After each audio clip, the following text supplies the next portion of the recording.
Nous abordons ici la notion la plus importante de l'année de première, c'est les applications de la dérivation. Alors, on en a déjà vu une partie, on a déjà vu l'équation de la tangente, donc on sait que l'équation de la tangente, c'est cette chose-là, la tangente à la courbe au point d'abscisse A. À partir du moment où on a le nombre dérivé, ça, on l'a travaillé. Maintenant, on va voir l'étude des variations d'une fonction. Alors, c'est quelque chose qu'on a déjà rencontré dans les exercices, mais on va donner la propriété correspondante. Donc, on avait constaté dans les exercices que quand on avait la courbe représentative d'une fonction et qu'on voulait tracer ici les tangentes, j'en ai symbolisé deux, mais je peux symboliser à l'aide de l'équerre. Donc ici, si je fais ça, vous voyez que je vais obtenir la tangente ici, l'équerre symbolise la tangente à la courbe en chacun de ces points, et vous voyez que ici, la tangente, elle monte tout le temps, et ici, elle va commencer à descendre à l'endroit où la courbe descend. Donc en réalité, ici, vous voyez que la courbe, moi c'est ce que j'appelle la courbe et la tangente, ont globalement la même orientation, ou plutôt elles témoignent des mêmes variations en fait. Ça veut dire que si la tangente monte, la courbe monte, et si la tangente descend, la courbe descend. Ici, on se rappelle aussi que la tangente c'est une droite, donc le fait qu'elle monte ou qu'elle descend, c'est donné par le signe du coefficient directeur. Donc c'est le signe du coefficient directeur qui donne qui dit si la tangente monte ou descend, et on a vu que le coefficient directeur de la tangente, c'était le nombre dérivé. Donc c'est le signe du nombre dérivé qui va indiquer si la tangente monte ou descend.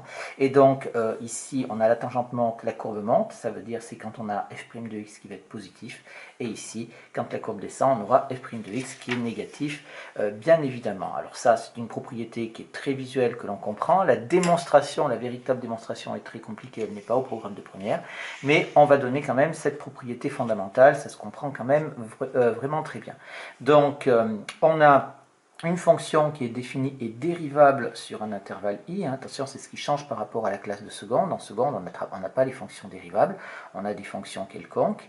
Donc, on appelle f' sa fonction dérivée toujours, et on va dire que la fonction f est strictement croissante sur l'intervalle i, c'est équivalent à dire que f' de x est positif. Pareil pour strictement décroissante avec f' de x qui est négatif. Et enfin, le dernier volet qui n'était pas sur ce dessin-là, si elle est constante sur i, alors ça veut dire que pour tout x appartenant à l'intervalle i, f' de x va être égal à 0. Ici, une remarque, donc ici une conséquence, une première conséquence ici.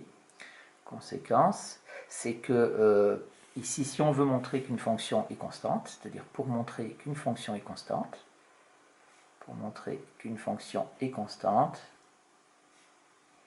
eh bien, il suffira, attention à une fonction bien entendu dérivable, il suffira de montrer que sa dérivée est égale à 0. Voilà, ça c'est quelque chose qui est important parce qu'on ne va peut-être pas trop l'utiliser dans ce chapitre-là, mais on va l'utiliser beaucoup lorsqu'on va voir la fonction de référence de la classe de première ultérieurement dans un chapitre plus loin.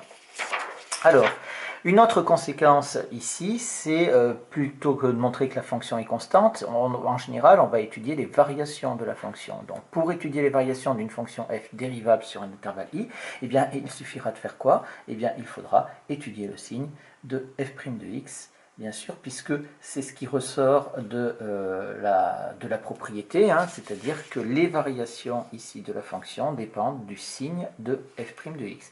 Faites attention, il va falloir faire très attention de ne pas se mélanger les pinceaux entre f et f'. On travaille avec les variations de f et le signe de f', tout le temps, au niveau de la classe de première. Donc, je fais un petit rappel parce que ce rappel, souvent, vous l'avez appris, mais pas suffisamment précis. Ce que ça signifie d'étudier les variations d'une fonction. Donc, étudier les variations d'une fonction, c'est chercher les plus grands intervalles. Ça, vous l'oubliez souvent. Vous oubliez les plus grands intervalles. D'accord, les plus grands intervalles sur lesquels la fonction est soit strictement croissante, strictement décroissante ou constante. Vous oubliez aussi souvent les strictement là ici, c'est-à-dire vous dites croissante ou décroissante, c'est pas suffisant. Il faut à partir de la classe de première avoir un vocabulaire extrêmement précis. Donc on cherche les plus grands intervalles sur lesquels elle est strictement croissante, strictement décroissante ou constante. Et bien sûr, ça c'est très important aussi, les résultats de l'étude des variations sont toujours consignés dans un tableau de variations. Ce qui veut dire que quand on vous pose la question étudier les variations, variation. Votre conclusion, c'est le tableau de variation dans 100% des cas. Voilà. Alors la méthode générale qu'on va détailler un petit peu plus ici. Donc cette méthode générale, c'est pour étudier les variations d'une fonction. Il faut alors, dans un premier temps, je dis éventuellement parce que ça dépendra des questions qui sont posées, éventuellement vérifier d'une part que la fonction f est dérivable sur i, parce que pour pouvoir étudier le signe de la fonction dérivée, encore faut-il qu'elle soit dérivable. Ensuite, il va falloir calculer f' de x. Ensuite, il va falloir étudier le signe de f' de x. Donc, et les études de signes, ça, vous l'avez fait en classe de seconde et on l'a revu lorsqu'on a fait le second degré, donc on sait faire. Donc, ce qui aboutit ici à un tableau de signes. Inévitablement, hein, si on fait une étude de signes, il y a un tableau de signes. C'est la même chose, hein, étude des variations, conclusion, c'est tableau de variation. Étude de signes, conclusion, c'est un tableau de signes. Voilà, et ensuite, on va dresser le tableau de variation. Le tableau de variation de f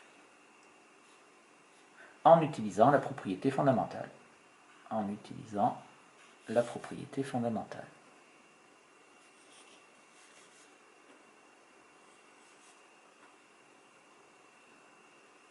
Alors, ici, il y a une remarque qui est importante, c'est que dans cette méthode générale, il faut faire un tableau de signes et un tableau de variation.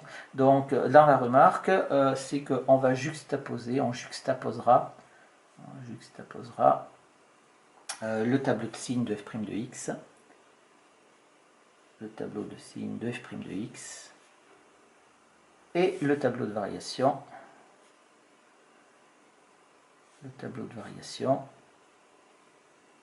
de la fonction f. Voilà, on mettra les deux en un. Donc voilà la méthode générale qui est extrêmement importante, vous devez connaître ça impérativement. Et ici, on va ici voir dans l'exercice type. Voilà.